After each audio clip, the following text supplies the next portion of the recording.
Hi everyone, in this question we have a skateboarder who launches off a 2-meter tall ramp at a 30-degree angle. And now if the skateboarder had a velocity of 20 meters per second as they launched off the ramp, we want to know how long would they be in the air and what is their maximum height. Now the first thing I want you to recognize is that this is a projectile motion question, which means we'll have an x component and a y component. The x component is uniform motion, which means there's no acceleration in the x component. So we can use our uniform motion equation, which says Vx is equal to delta x divided by delta t. Now let's look at the y component. The y component is free fall motion, which means the acceleration in the y component is negative 9.8 meters per second squared.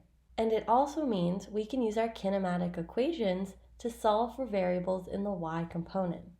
For this question, we will use this kinematic equation, which says yf is equal to yi plus viy delta t plus 1/2 ay delta t squared. And if you're wondering why I chose this kinematic equation, notice how we were not given any information about the skateboarder's final velocity. This is the only kinematic equation that does not include vf. So that's why I chose it to solve for delta t, which is how long the skateboarder was in the air. Now let's look at this equation and see what we know. Yf is the skateboarder's final position, which would be 0 meters because they land on the ground. Yi is the skateboarder's initial position, which would be 2 meters because that's the height of the ramp. And now let's look at Viy. That's the skateboarder's initial velocity in the y component. We can solve for Viy using this equation, which says Viy is equal to v sine theta. If you're wondering where I got that equation, remember, because our velocity vector is at an angle, we can break it down into an x and y component, so Vx and Vy. If we want to solve for Vy, we can use sine theta is equal to opposite over hypotenuse. The opposite side is Vy and the hypotenuse is V. When we rearrange this equation, we see that Vy is equal to v sine theta.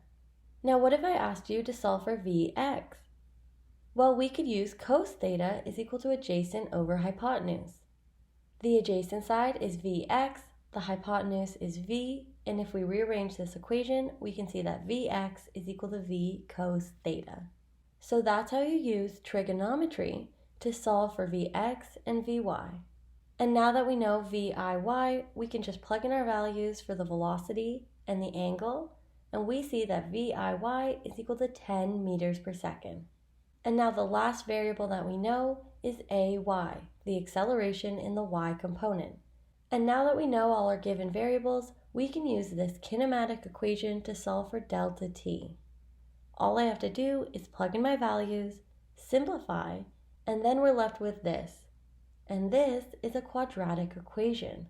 Quadratic equations have the form ax squared plus bx plus c is equal to 0. In this case, the coefficient a is equal to negative 4.9 meters per second squared, b is equal to 10 meters per second, and c is equal to 2 meters. Now we need to solve for delta t. How do we do that? Well, we use the quadratic formula. The quadratic formula tells us that delta t is equal to negative b plus or minus the square root of b squared minus 4ac divided by 2a. And now because the quadratic formula has a plus or minus, there are two possible solutions.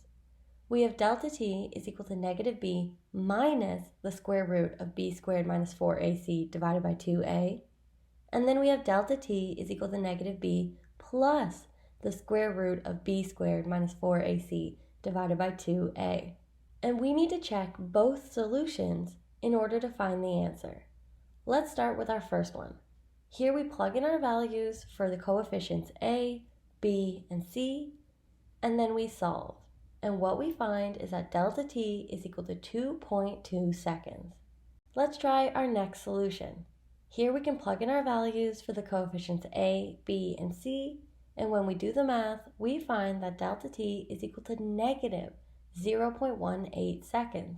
And now time cannot be negative, So we know that that answer is not correct, and that means that the skateboarder was in the air for 2.2 seconds. And that's the answer to part A of this question. Now let's look at part B. Here we want to find the maximum height that the skateboarder reaches.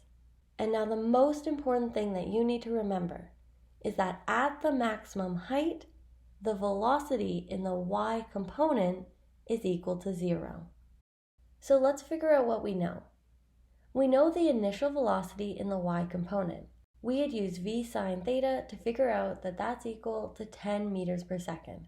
And we just learned that the final velocity, so the velocity at the maximum height, is equal to 0.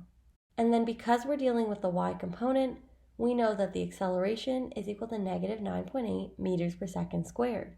We also know the skateboarder's initial height is 2 meters, and their final height is what we're solving for. Looking at all the variables we know, we should use this kinematic equation to solve for yf. This equation says vfy squared is equal to viy squared plus 2a delta y. All we need to do is rearrange this equation so that we can isolate for yf. Once we've done that, we can plug in our values for the final velocity, the initial velocity, the acceleration due to gravity, and the initial height.